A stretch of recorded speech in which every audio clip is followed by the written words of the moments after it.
Welcome to This Explainer. Today, we're going to examine a really fascinating sociological phenomenon rooted in Latin America, specifically Mexico. We'll be looking at a scientifically rigorous 2019 research paper by Daniel Zizumbo-Colunga titled Confronting Crime by Ourselves: Trust in Neighbors, Trust in Authorities, and Anti-Crime Organization. The question we are exploring today is pretty complex. Under what circumstances do citizens bypass the state and organize with their neighbors to confront crime directly? Well, we're going to look closely at the data to understand the social mechanics behind this behavior, keeping a very careful, objective view of the evidence.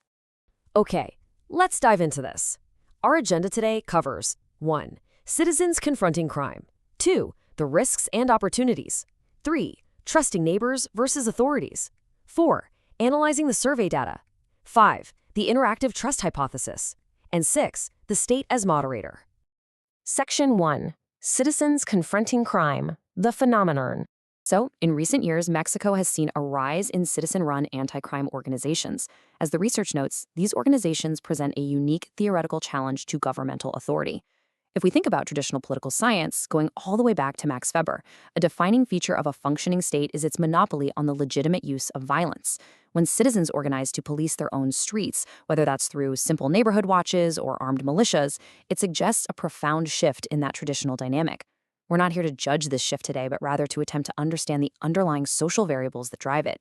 To ground our data, we really need to objectively look at the historical timeline of Mexico's security context. Back in December 2006, roughly 6,500 soldiers were deployed to the state of Michoacan, which marked a significant militarization in the fight against drug cartels. Between 2006 and 2012, the country experienced a rapid spike in violence. Homicides increased more than fivefold, and kidnappings surged right alongside them. Because of this escalating crisis, in 2010, Mexico's National Institute of Geography and Statistics began conducting massive, nationally representative surveys. These are known as ENVIPE, and they track citizens' perceptions of public safety and victimization. This robust dataset is exactly what makes our analysis today possible. Before we go any further, we need to clearly define the core variable we're investigating here. The research focuses on an anti-crime organization attempt. This is defined as behavior where individuals reach out to neighbors to form stable or ephemeral organizations to address concerns about crime. It's crucial to understand that this encompasses a very broad spectrum of behavior. We're talking about everything from harmless, peaceful neighborhood watch committees putting up warning signs, all the way to extreme cases like the armed self-defense groups in Tierra Caliente, or the citizens of Chiron who actually expelled local authorities and illegal loggers to manage their own security. We are looking at the initial attempt to organize, which serves as the foundational building block for all these different types of groups. Section 2. The risks and opportunities, weighing the factors. Think about your own neighborhood for a second. If crime suddenly spiked, what would weigh on your mind before organizing with your neighbors? The paper divides these incentives into two categories. First, you have non-contingent factors. These happen regardless of whether you actually defeat the criminals or not. By simply organizing, citizens might deter crime just by broadcasting their intentions. They might also feel a sense of emotional gratification from taking a stand. However, they also face non-contingent costs like spending their own time and money. Then there are the contingent factors, which depend entirely on success. If you succeed, you might restore justice and recover property. But if you fail, the costs are severe. Criminals might retaliate violently, or the state might even impose legal sanctions on you for taking the law into your own hands. Section 3. Trusting neighbors versus authorities, the variables. Because the biggest risks depend on success, citizens really have to rely heavily on the actions of others.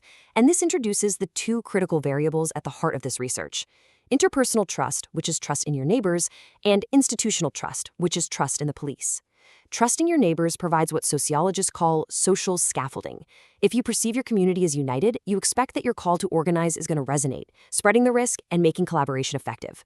We call this pro-social interaction. On the flip side, we have trust in police effectiveness.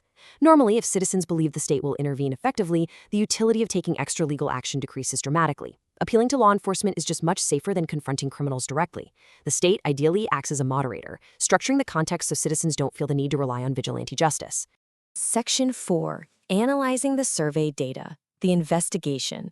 Amid the context of the ongoing security crisis in Mexico during the studied period, the survey data reveals a very clear pattern. 42.1% of Mexicans perceive their neighborhood as unsafe. To add to that, nearly a third of households reported being victims of a crime in an average year.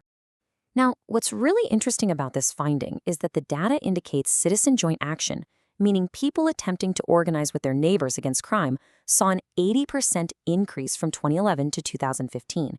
It grew from about 7.9% to 14.4% of the population. This tells us the phenomenon was rapidly accelerating. Reviewing the logistic regression model variables, it's important to maintain our scientific hedging here. The researchers are not claiming causality, but rather pointing out significant correlations. The data suggests that individuals who have been personally victimized by crime, who perceive high insecurity, and who are more educated are positively correlated with making anti-crime organization attempts. But the most vital components of this model are the interaction between trusting neighbors and distrusting the police, which is what we will look at next. Section 5. The interactive trust hypothesis, the synthesis. The author proposes what is called the interactive trust hypothesis. This hypothesis suggests that when citizens distrust law enforcement, their interpersonal trust, meaning their trust in their community, translates into a higher willingness to organize collectively against crime. Essentially, distrust in the police sets the stage by creating a vacuum. Once that vacuum exists, a citizen's belief in the trustworthiness of their neighbors determines whether they will take the leap to form an alternative source of justice. And this brilliantly illustrates the baseline effect, which is quite clear. When distrust in the police is held at an average level, simply increasing a citizen's trust in their neighbors from the absolute minimum to the absolute maximum is associated with an 8.3% increase in their probability of organizing against crime. Interpersonal trust is clearly a strong motor for collective action. However, when we factor in high distrust of the police, the math changes significantly. The analysis indicates that among those with high distrust in the police, the effect of trusting neighbors becomes much stronger. In fact, the slope steepens, and the effect of trusting neighbors increases by over 43% compared to those who have low distrust in the police. This indicates that a lack of faith in authorities acts as a powerful catalyst, greatly amplifying the impact of community trust. Section 6. The State as Moderator. Conclusion. The overarching takeaway from this data is that the proposed role of the state not just as an enforcer of laws, but as a social moderator. When a state functions effectively, it structures society so that citizens can rely on formal institutions. However, the data indicates that when the connections between citizens and the state erode, when that institutional trust falls apart, citizens do not just give up. Instead, communities become potential substitutes for the state. They take their social capital and they invest it outside of established institutions to resolve their most urgent problems by themselves. We've seen how community trust, normally a highly positive social force, can pivot into a controversial form of state substitution when law enforcement is no longer trusted. It leaves us with a profound question to ponder. What happens to a society when institutional trust erodes so deeply that social trust fuels vigilante justice? It highlights a delicate balance between state authority and community action, a balance that requires continuous maintenance. Thank you for joining me for this explainer. I hope this helped clarify the complex social dynamics at play.